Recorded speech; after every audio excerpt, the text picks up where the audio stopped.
Votre bulletin d'information communale, BIC. Conseil municipal à Guinaw Rails Nord, venant de la liste coalition Manko Taxawu Sénégal du PDS. J'étais la tête de liste proportionnelle avec mon frère Ibrahima Ndiaye, Adama Mbengue, nous ñoo jàll comme conseiller pour la liste du PDS à Guinaw Rails Nord. Donc nous sommes dans l'opposition. C'est une chose qu'il faut clarifier. Benen bi mooy vous nous avez donné une opportunité concernant la distribution aliments ici à Guinaw Rails pour nous rebondir sur certaines questions. Au passage, nous saluons l'effort des jeunes de Guinaw Rails sur le travail qu'ils ont effectué de manière professionnelle et de manière rigoureuse.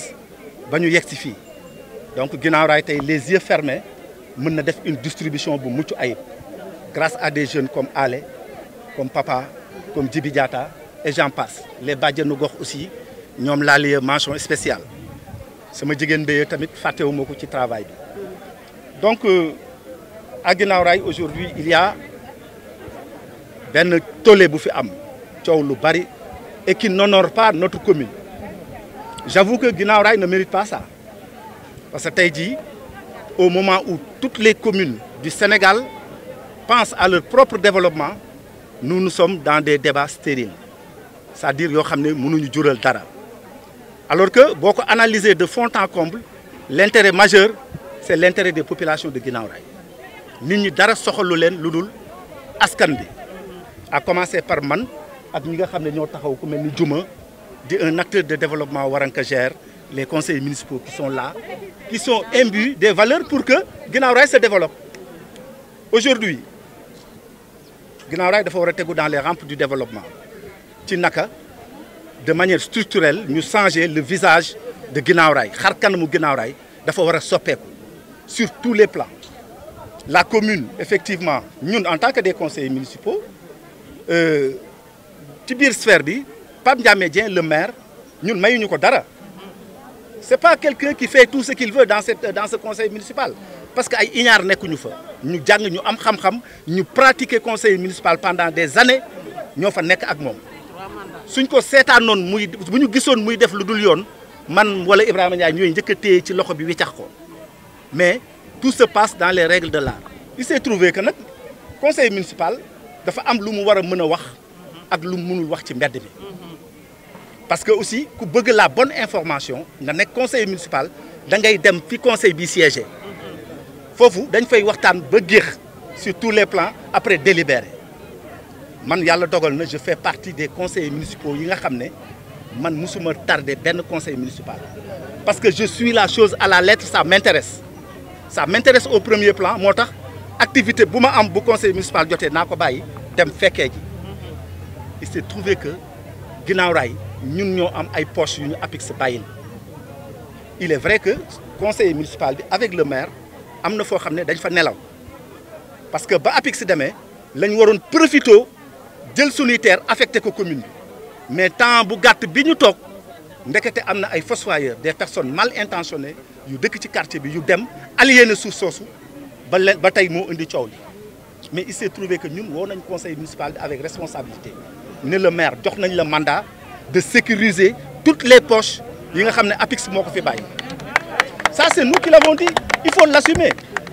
Waaw c'est-à-dire nit même boo àndul ak moom tamit su mbir jotee assumer du wàññi ci sa crédibilité dara man su may génn Guinaw Rails du ma aw ma fu may jàdd aw ma sens interdit donc mais li may wax dama koy wax te parce que loolu mooy dëgg. Nous avons effectué ma ñëw des délibérations je dis des délibérations yi dafa bari tey jii maa ngi dégg ci réseaux sociaux yi na génne délibération bi na def nii na def na les délibérations sont nombreuses 2014 ba léegi ñu ngi délibéré mais ce que je peux dire man Lamine Mbaye devant les conseils nous avons délibéré sur les sites pour que commune bi sécuriser ko def ci ay projets yoo xam ne projet yu rentable la yu bénéfique à la commune loolu man délibéré nañ ci y a pas photo. Maintenant il se trouve que parfois le déficit d'information ou bien le décalage d'information pousse certaines personnes je sais pas, à déraper verbalement ou bien à dire des choses qu'ils ne maîtrisent pas. moi je les invite et je les exhorte à côtoyer le maire, son équipe municipale, le secrétaire municipal. Ils auront tous les papiers en bonne et due forme. Moi, je ne suis pas en mesure de vous donner des papiers, du tout. Mais je parie que j'ai délibéré sur les sites pour Guinaw Rail Nord et dans l'intérêt de Guinaw Rail Nord. Le projet PADEM avec Warankajer, qui est une case communautaire, qui est important pour Guinaw Rail. Mon frère Mas, qui l'a porté dans le conseil municipal, mais d'un coup validé. Pourquoi? Parce que notre poste de santé ne règle pas la question de la santé à Guinaw Rail Nord. Nous avons un partenaire qui nous accompagner pour 36 mois, 3 ans. Après, nous avons une commune. Mais la commune, si sauter, c'est une occasion. Donc, il y a l'école Barak, une école. Si nous avons un étage R+. Mais c'est ce qui est PAMECAS, nous avons des filles devant un marché où on fait des activités génératrices de revenus. PAMECAS am Guinaw Rail Sud. Pourquoi nous avons Guinaw Rail Nord? Ce n'est pas parce que Pam Diamé est socialiste que vous devez faire des choses. Moi, je suis libéral. Mais si je dis que c'est le bon, je vais dire si je dis que c'est le bon, si je dis que c'est le bon, je vais dire bon. Conseil, je vais dire que je mairie balay taxaw ne ko hé sëñ bi bu baaxul dama ko naan baaxul ñëpp di dégg. Mais nag si c'est bon, il faut dire que c'est bon.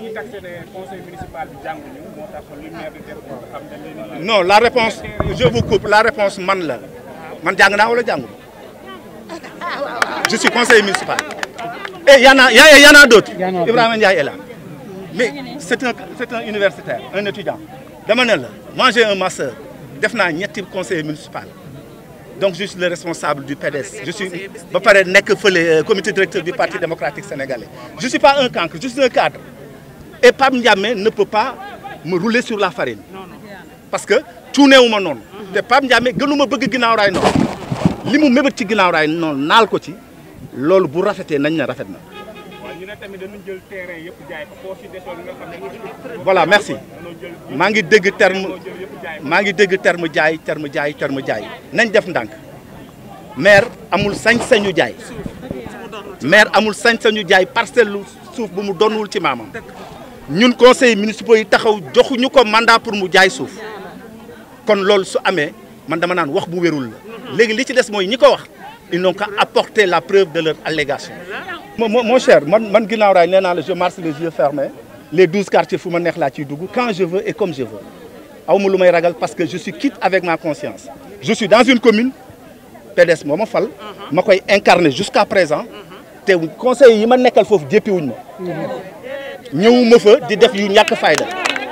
j'ai mon boulot, je conseil, je débat ñu tek ko ci yoon ma jóg dem delluwaat sama liggéey kon man awma lu may tiit s'il y a quelqu'un qui a peur c'est pas Lamine Mbaye parce que même ñooñu di wax xam nañu kan mooy Lamine Mbaye xam nañu aussi qu'est-ce que je vaux à Guinaw Rail mais il s'est trouvé que on peut pas s'asseoir sur une branche et scier cette même branche c'est trop contradictoire ñun mënuñu nekk ay conseillers municipaux ba pare ñëw toog branche bi ñu toog ñu koy scier pour daanu man loolu aussi rafetlu wu ma. Parce que nous sommes centre commercial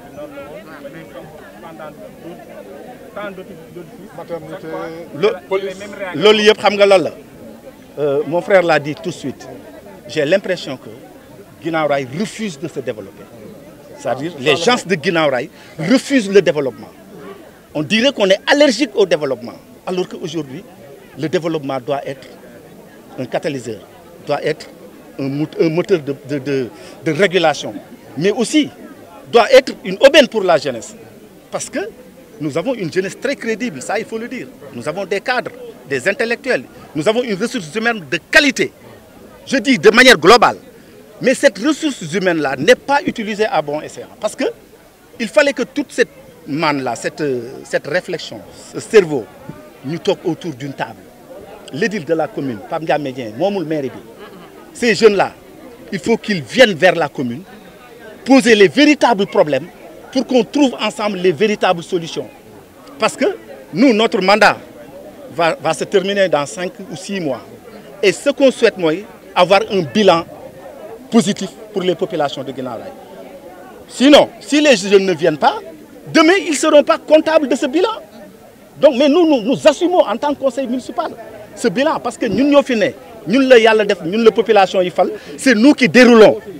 aujourd'hui su baaxee ñun la su bonee ñun la on l'assume ça je le dis solennellement devant mes frères léegi nag les jeunes de Guinaw Rail la mairie n'est pas fermée le secrétaire municipal n'est pas fermé la première adjointe n'est pas fermée personne n'est fermé les portes sont ouvertes si l'intérêt de Guinaw Rail ni ñu koy waxee moo leen animé nañ leen créer un cadre de concertation et de collaboration pour le développement de Guinaw Rail su boobaa Pape Ndiamé Dieng c'est un maire développeur il était ici fii ci comité de coordination pour le développement de Guinaw Rail c'est nous qui l'avons créé avec les Ousseynou Goudiaby et les Abdou Diop nous avons rendu le témoin ak ñoom Noah Badji nous savons qu'est-ce que c'est que le développement lorsque le maire s'est lancé dans le développement nous avons dit c'est bien et aujourd'hui Guinaw Rail est en train de se transformer sur le plan structurel maintenant il reste maintenant sur le plan des idées et sur le plan des projets que tous les jeunes s'asseyent autour d'une table et essayent de trouver un consensus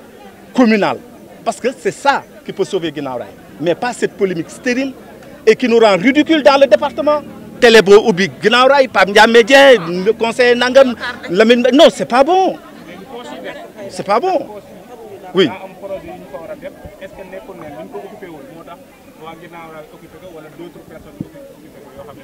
tout à fait mais foofu damay indi une clarification nous avons délibéré sur la sécurisation de nos poches et nous avons donné mandat au maire d'en faire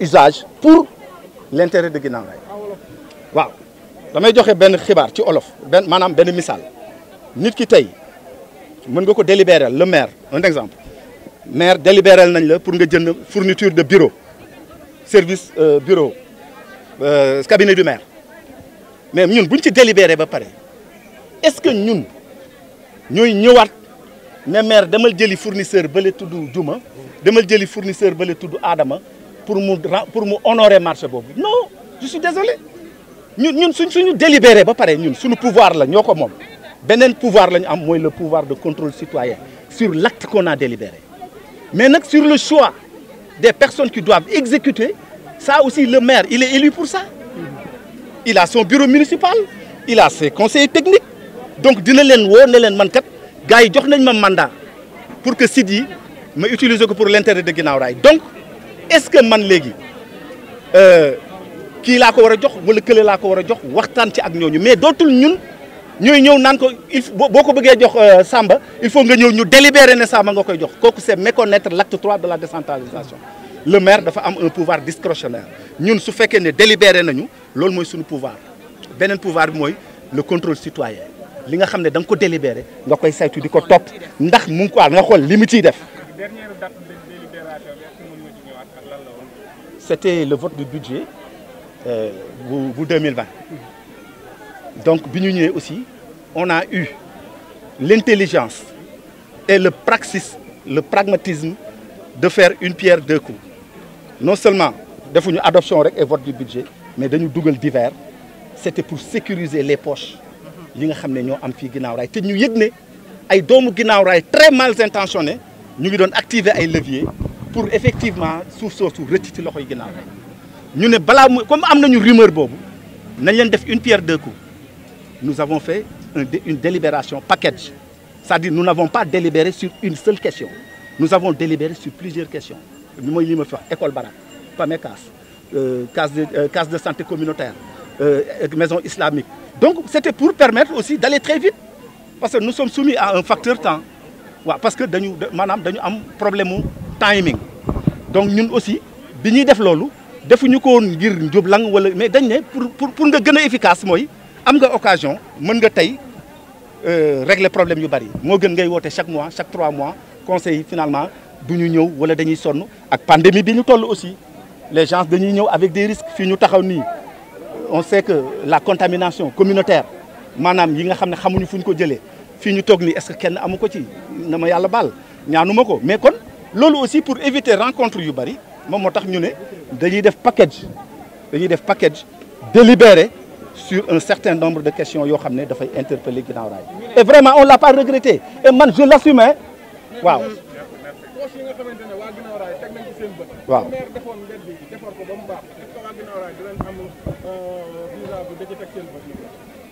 waaw mbedd yi comme tu l'as dit c'est pas du ressort du maire parce que aussi la décentralisation l'acte 3 dafa am yu mu jagleel maire yooyu nag ay compétences la transféré maire moom daf ci war a xar tànku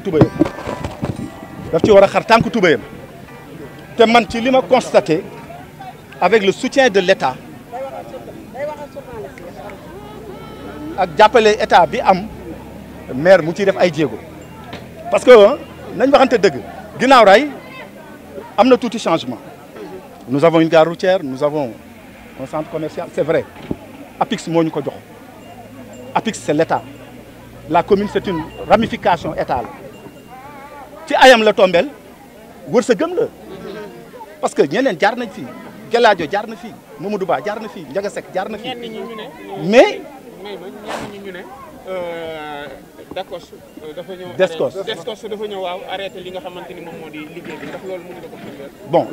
bon dama lay wax Descos nan lay procéder Descos c'est des militaires c'est des gendarmes man tey jii su ma jëloon sama kër bi ma moom man muy titre foncier sama tur nekk ci ma commencé koo tabax un gars qui vient de Fongolemi ñëw indi un faux papier wala indi de faux arguments ñëw ne moom terrain bi may tabax man mi moomu ma ko moom moo ko moom malgré kayit yi ma am malgré légalité bi ma am Descos la première mesure bi muy jël comme am na coow day téye travaux yi c'est pour éviter le pire parce que bu ñëpp fippoo kii ne damay tabax kii ne doo tabax mën na am mort d'homme ñoom comme ay militaires lañu ay gendarmes lañu dañuy bàyyi ba c'est-à-dire que dañ ne kenn du fobeere buy taw c'est-à-dire su coow amee ñoom dañuy dal ñu téye travaux su ko defee bu ñu enclenché procédure bi ba rétablir la vérité ba ki ne woon moom te moomul xam ne moomul ki ne woon moom xam ne moom